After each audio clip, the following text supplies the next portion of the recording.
இயேசு கிறிஸ்துவின் இனிய நாமத்தில் வாழ்த்துக்கள். இந்த நாளிலும் ஏசாயா தீர்க்கதரிசியின் புஸ்தகம் 66வது அதிகாரம் 1ஆம் வசனத்திலிருந்து 5ஆம் வசனம் வரையிலும் நாம் பார்க்க போகிறோம். தேவாலயமும் விமரிசனங்களும் என்கிற தலைப்பின் கீழே இந்த செய்தியை நாம் பார்க்க முடியும். 1ஆம் வசனத்தில் கர்த்தர் சொல்லுகிறது என்னவென்றால், வானம் எனக்கு சிங்காசனம், பூமி எனக்கு பாதபடி, நீங்கள் எனக்கு கட்டும் ஆலயம் எப்படிப்பட்டது, நான் தங்கியிருக்கும் ஸ்தலம் எப்படிப்பட்டது. என்னுடைய கரம் இவைகளையெல்லாம் சிருஷ்டித்ததினால் இவைகளையெல்லாம் உண்டாயின என்று கர்த்தர் சொல்லுகிறார். பழைய ஏற்பாட்டின் நாட்களில் தேவாலயமானது ஆராதனை மையமாக, ஆராதனை ஸ்தலமாக விளங்கியது. காலப்போக்கில் தேவாலயத்தை உயர்த்திய மக்கள் தேவனை மறக்க ஆரம்பிச்சிட்டாங்க. அதனை விமரிசனம் பண்ணினா கொலை செய்யவும் அவர்கள் துணிந்து காணப்பட்டார்கள். இன்னைக்கும் தேவாலயம் பரிசுத்த பூமியா பார்க்கப்படுதே ஒழிய அதில் வாசம் பண்ணுகிற ஆண்டவர் மறக்கப்பட்டு போய்விட்டதை நாம் பார்க்க முடியும். இதனால தான் போட்டிகள், சண்டைகள், பிரிவினைகள், குழப்பங்கள். வேதத்தில் இந்த சிக்கலை எதிர்கொண்டவர்கள் அநேகம் பேர் காணப்படுகிறார்கள். எரேமியாவினுடைய வாழ்க்கையில் இந்த சிக்கலை எரேமியா அவர் எதிர்கொண்டதை எரேமியா 7ஆம் அதிகாரம் 1ஆம் வசனத்திலிருந்து 15ஆம் வசனம் வரையிலும் அவர் எழுதி வைத்திருக்கிறார். கர்த்தரால் எரேமியாவுக்கு உண்டான வசனம் என்று சொல்லி தொடங்குகிறது.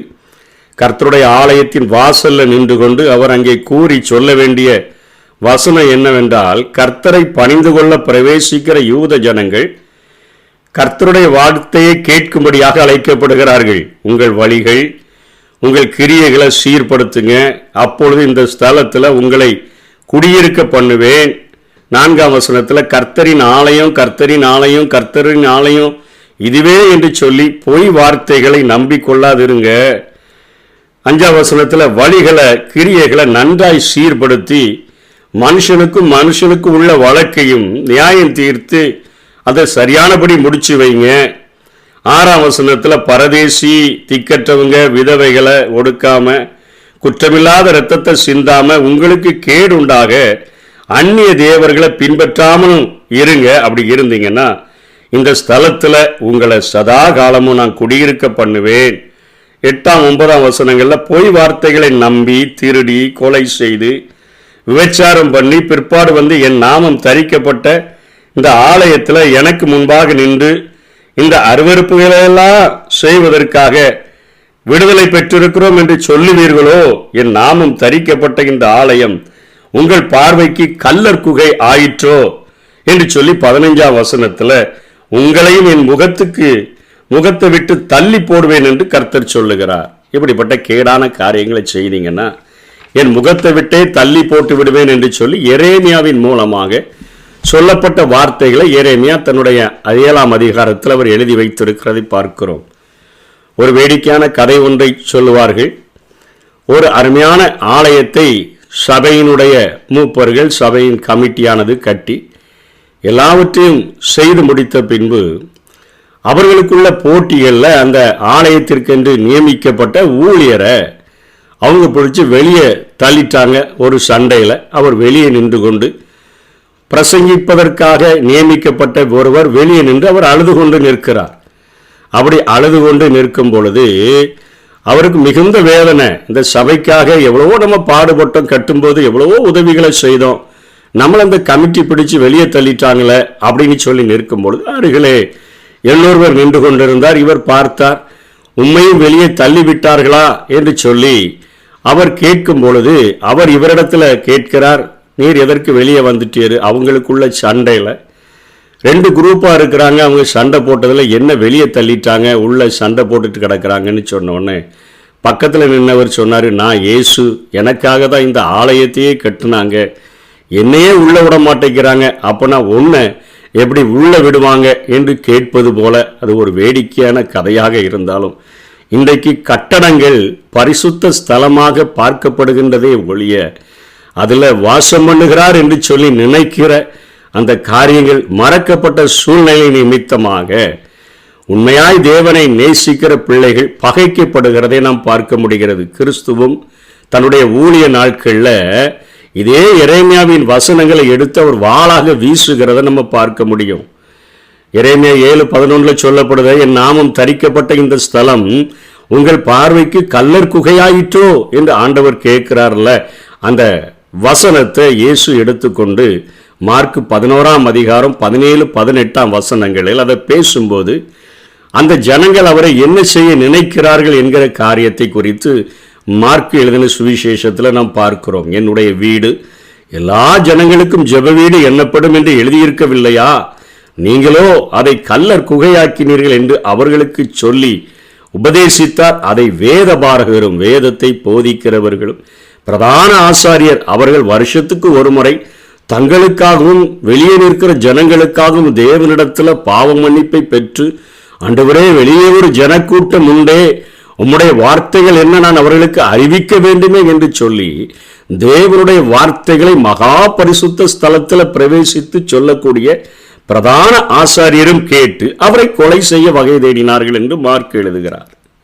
வேதபாரகரும் கொலை செய்ய வகை தேடுகிறார்கள், பிரதான ஆசாரியரும் அதை கேட்டு அவரை கொலை செய்ய வகை தேடினார்கள் என்று எழுதப்பட்டிருக்கிறது. அது மட்டுமா, ஸ்தேவானுடைய வாழ்க்கையிலும் அதே காரியங்கள். பின்பு ஸ்தேவானுக்கு எதிராக திரண்ட மக்கள் பரிசுத்த ஸ்தலத்துக்கு எதிராக தூஷணம் சொன்னார் என்று குற்றம் சாட்டின பொழுது அப்போஸ்தலர் 6:13-14 பொய் சாட்சிகளை நிறுத்துறாங்க. இவர்கள் இந்த மனுஷன் இந்த பரிசுத்த ஸ்தலத்துக்கும் அதாவது தேவாலயத்துக்கும் வேத பிரமாணத்துக்கும் விரோதமா தூஷண வார்த்தைகளை ஓயாம பேசிட்டே இருக்கிறான்னு சொல்லி அவன் மேல குற்றம் சாட்டுகிறார்கள். ஊழியக்காரனாக பந்தி விசாரிப்புக்காரனாக இருந்த ஸ்தேவானுடைய வாழ்க்கையில் அது நடக்கிறது. எப்படி என்றால், நசரேயனாகிய அந்த இயேசு இந்த ஸ்தலத்தை அழித்து போட்டு மோசே நமக்கு கொடுத்த முறைமைகளை மாற்றுவார் என்று இவன் சொல்ல கேட்டோம் என்றார்கள். இதுதான் குற்றச்சாட்டு. அதற்கு அங்கே ஸ்தேவான் பதில் என்ன உரைக்கிறார்? ஏசாயா 66:1-2 எடுத்து பேசுகிறார். சாலமோன் ஆலயத்தை கட்டினான், ஆகிலும் உன்னதமானவர் கைகளில் செய்யப்பட்ட ஆலயங்களில் வாசமாகிறார் என்று சொல்லி அப்போஸ்தலர் 7:47-50 வரை பேசுறாரு. வானம் எனக்கு சிங்காசனம், எனக்கு எப்படிப்பட்ட வீட்டை கட்டுவீர்கள், நான் தங்கியிருக்கிற ஸ்தலம் எது, இவைகள் எல்லாவற்றையும் என்னுடைய கரம் உண்டாக்கவில்லையா என்று தீர்க்கதரிசி சொல்லி இருக்கிறானே. அதுக்கப்புறம் ஒரு அட்ரஸ் பண்றாரு. வணங்கா கழுத்துள்ளவர்களே, இருதயத்திலும் செவிகளிலும் விருத்த சேதனம் பெறாதவர்களே, பரிசுத்த ஆவிக்கு எப்பொழுதும் எதிர்த்து நிற்கிறவர்களேன்னு சொன்ன உடனே கோபம் வந்துருச்சு. அவரை விட்டு வைக்கல, அவரை புறம்பே தள்ளி அவரை கல்லெறிந்து கொலை செய்ததை நாம் பார்க்கிறோம்.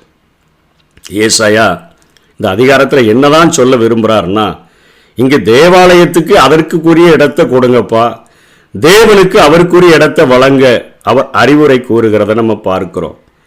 ஏன்னா சாலமோனே ஆலயத்தை அருமையாய் கட்டின சாலமோனே தன்னுடைய ஜெபத்தில் ஒரு கருத்தை தான் அவர் உள்ள வச்சிருக்கிறார். என்னன்னா, 1 ராஜாக்கள் 8:27 2 நாளாகமும் 6:18 தேவன் மெய்யாகவே பூமியில் வாசம் பண்ணுவாரோ, இதோ வானங்களும் வானாதி வானங்களும் உம்மை கொல்லாதே, நான் கட்டின இந்த ஆலயம் எம்மாத்திரம்.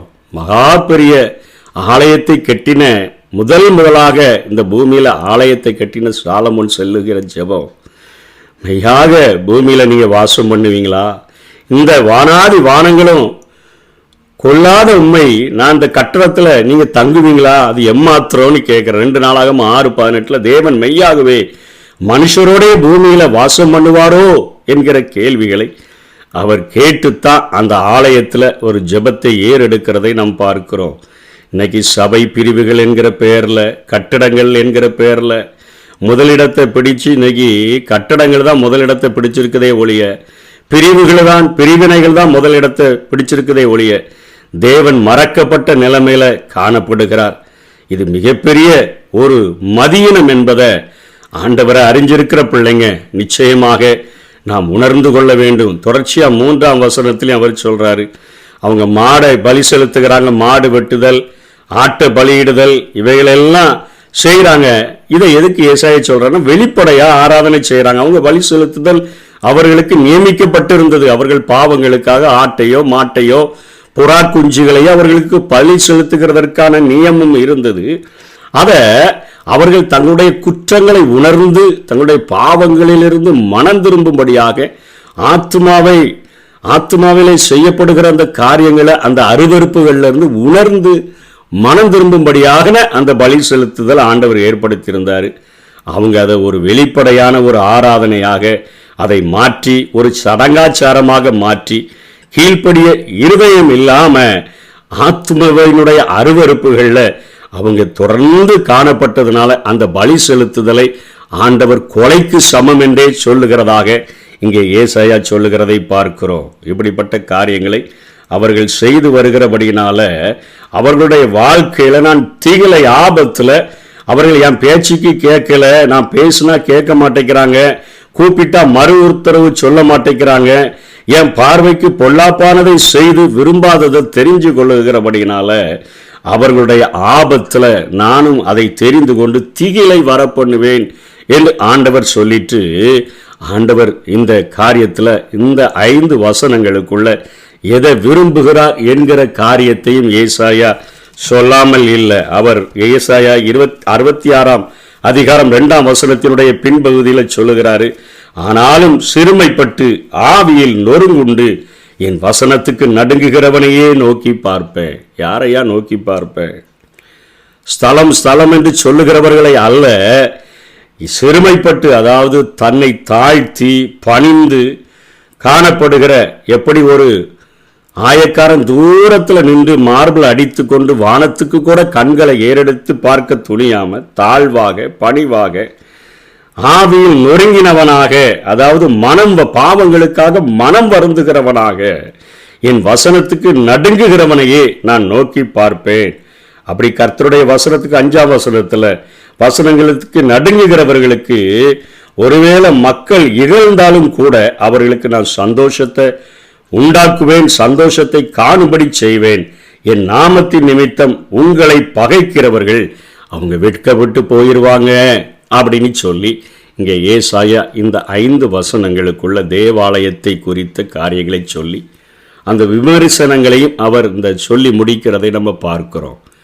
ஒரு வேடிக்கையான ஒரு கதை ஒன்று, ஒரு சம்பவம் ஒன்றை, வேடிக்கையான அது அல்ல, ஒரு அருமையான சம்பவம் ஒன்றை ஒரு மிகப்பெரிய பிரசித்தி பெற்ற ஊழியருடைய வாழ்க்கையிலே நடந்த ஒரு சம்பவம் ஒன்றை கூறுவார்கள். ஒரு முறை ஒரு உலக பிரசித்தி பெற்ற தேவ மனுஷன் ஒரு சண்டே கிளாஸில் சின்ன பிள்ளைங்க ஆராதிக்கிற இடத்துல போய் அவர் அங்கே பிரசங்கிப்பதற்காக அழைக்கப்பட்ட பொழுது அந்த பிள்ளைகளிடத்தில், கூடியிருந்த பிள்ளைகளிடத்தில் நம்முடைய ஆண்டவர் பெரியவரா அல்லது சின்னவரோ என்கிற ஒரு கேள்வியை கேட்டார். அப்பொழுது அங்கே எல்லாரும் நிறைய பேர் சொன்னாங்க, நம்முடைய தேவன் பெரியவர், மிகப்பெரியவர், எவ்வளோ பெரியவர்னா இவ்வளோ பெரியவர் என்றெல்லாம் அந்த குழந்தைங்க சொல்லி கொண்டிருந்தாங்க. ஒரே ஒரு குழந்தை மாத்திரம் நம்முடைய ஆண்டவர் பெரியவர் சின்னவர் என்று சொன்னார்.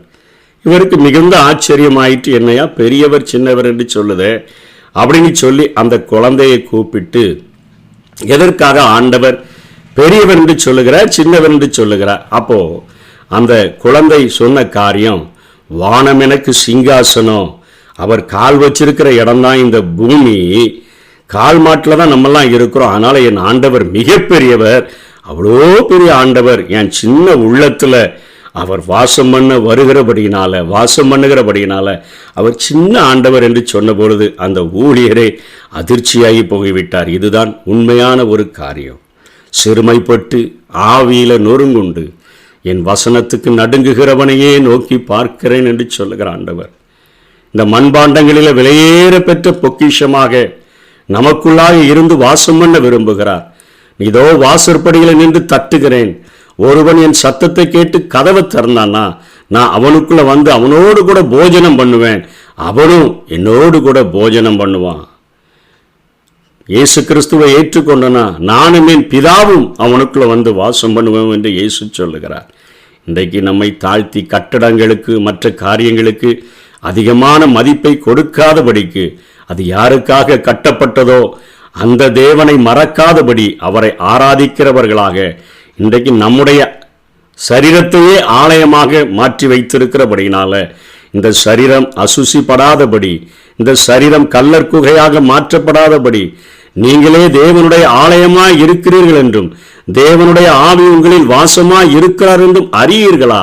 நீங்கள் கிரயத்திற்கு கொல்லப்பட்டீர்களே, நீங்கள் உங்களுடையவர்கள் அல்ல என்கிற காரியத்தை உணர்ந்தவர்களாக நம்முடைய சரீரத்தையும் பரிசுத்தமாக பாதுகாத்துக் கொள்ளுவோம்.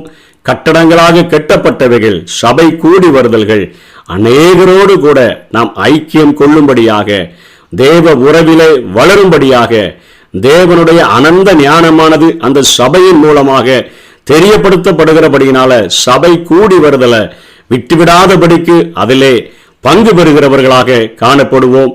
கர்த்தர் தாமே நம்மை ஆசீர்வதிப்பாராக. ஆமே. தெய்வீக கூடாரமே, என் தேவனின் சந்நிதியே, தேடி ஓடி வந்தோ தெவிட்டாத பாக்கியமே. தெய்வீக கூடாரமே, என் தேவனின் சந்நிதியே, தேடி ஓடி வந்தோ தெவிட்டாத பாக்கியமே.